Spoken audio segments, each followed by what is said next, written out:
নমস্কার বন্ধুরা, নন্দিনী সিম্পল কুকের আরও একটি পর্বে আপনাদের সবাইকে জানাচ্ছি স্বাগত। বাচ্চারা তো বাচ্চাই হয়, ওরা তো বায়না করবেই। আর ওরা সবসময় বাইরের কুরকুরে, চিপস এইগুলো খাওয়ার জন্যই কিন্তু বেশি বায়না করে।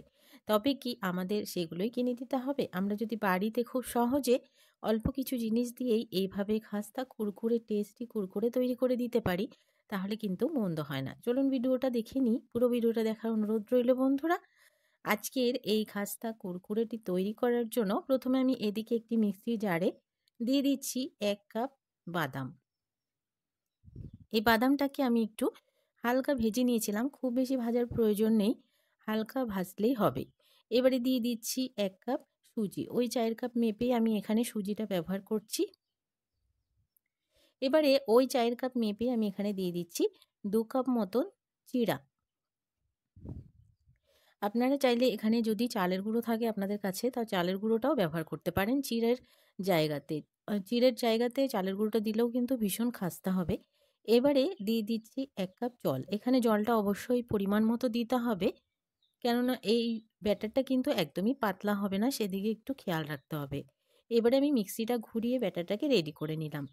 এবারে আমি একটু উঠিয়ে দেখিয়ে দিচ্ছি। তো দেখুন বন্ধুরা, স্মুথ একটা ব্যাটার তৈরি হয়ে গেছে, আর ব্যাটারটা কিন্তু চামচ থেকে পড়ে যাচ্ছে না। ঠিক এইরকমই ব্যাটারটা রেডি করে নিতে হবে। ব্যাটারটাকে এবারে আমি এদিকে একটা বোলে নিয়ে নিচ্ছি। তো বন্ধুরা, আপনারা ভিডিওতে দেখতেই পাচ্ছেন ব্যাটারটা কিন্তু একদমই চামচ ছাড়তে চাইছে না। এরকম আঠালো ব্যাটার তৈরি করে নিলাম। এবারে এদিকে দিয়ে দিচ্ছি ৩ চামচ মতো বেসন। এখানে আমি টেবিল স্পুন মেপে ৩ চামচ মতো বেসন ব্যবহার করলাম। দিয়ে দিচ্ছি পরিমাণ মতো লবণ।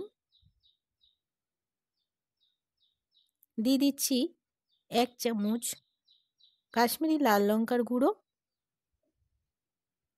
আর দিয়ে দিচ্ছি হাফ চামচ গোলমরিচের গুঁড়ো। এবারে খুব ভালো করে মেখে নিতে হবে। কোনো রকম কিন্তু এখানে জল ব্যবহার করা যাবে না। একদমই জল ছাড়া খুব ভালো করে মেখে নিতে হবে ব্যাটারটাকে। তো বন্ধুরা, আমি মেখে রেডি করে নিলাম। কিছুক্ষণ আমি ঢাকা দিয়ে রেখে দিয়েছিলাম। তো দেখুন খুব ভালো করে কিন্তু মেখে নেওয়া হয়ে গেছে। চামচ কিন্তু দেখুন একদমই ছাড়তে চাইছে না। এর মানে বুঝে নিতে হবে যে ব্যাটারটা আমাদের একদমই রেডি। এবারে এদিকে একটা গ্লাস নিয়ে নিলাম। এই গ্লাসে আমি একটা পাইপিং ব্যাগ দিয়ে দিচ্ছি।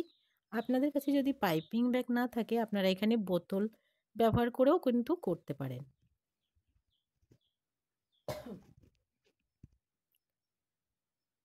এবারে এই পাইপিং ব্যাগের মধ্যে আমি চামচের সাহায্যে ব্যাটারটাকে দিয়ে দিচ্ছি। একটু কথা বলতে অসুবিধা হচ্ছে, কেননা প্রচণ্ড পরিমাণে ঠান্ডা লেগে গেছে। তো বন্ধুরা, এবারে আমি পাইপিং ব্যাগে পুরোপুরি অনেকটাই ব্যাটার দেখুন ভরে নিয়েছি। এবারে মাথাটাকে একটুখানি বড় সাইজ করে কেটে নিতে হবে। তার আগে আমি একটু পুরো পাইপিং ব্যাগের মধ্যেই ব্যাটারটাকে একটু ছড়িয়ে নিলাম। এবারে একটু বড় করে কেটে নিচ্ছি, যেন আমাদের যে কুরকুরেগুলো হবে সেগুলো একটু মোটা হয়, তাহলে ভালো হবে। এবারে এদিকে একটা ফ্রাইং প্যান বসিয়ে দিয়েছিলাম। আগে থেকেই তেল গরম হতে দিয়ে দিয়েছিলাম। তেলটা যখন পুরোপুরি গরম হয়ে যাবে, তখন কিন্তু এগুলোকে একটু একটু করে কেটে কেটে ছেড়ে দিতে হবে। তেলটা গরম না হতে কিন্তু এগুলো দেয়া যাবে না। কয়েকটা আমি দিয়ে দিলাম। তো বন্ধুরা, আরও বেশি করে আমি এখানে দিয়ে দিচ্ছি।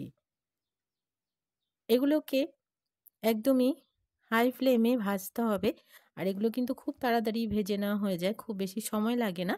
আর ভীষণ ক্রিস্পি হয়ে যাবে দেখবেন ভাজা হলেই। তো দেখুন এগুলো কিন্তু গোল্ডেন ব্রাউন করে ভেজে নেওয়া হয়ে গেছে। এগুলো নামিয়ে নিচ্ছি, আর বাকিগুলোকেও ভেজে নিচ্ছি।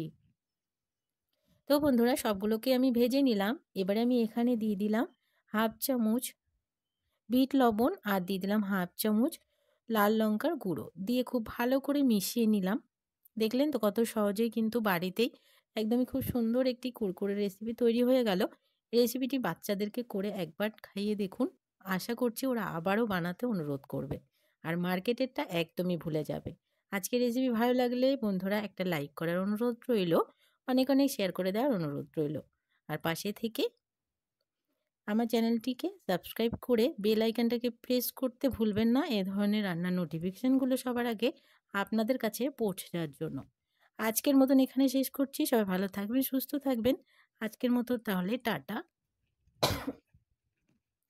সরি বন্ধুরা, চলে আসবো অন্য কোনো দিন অন্য একটা রেসিপির সাথে। সবাই ভালো থাকবেন, সুস্থ থাকবেন।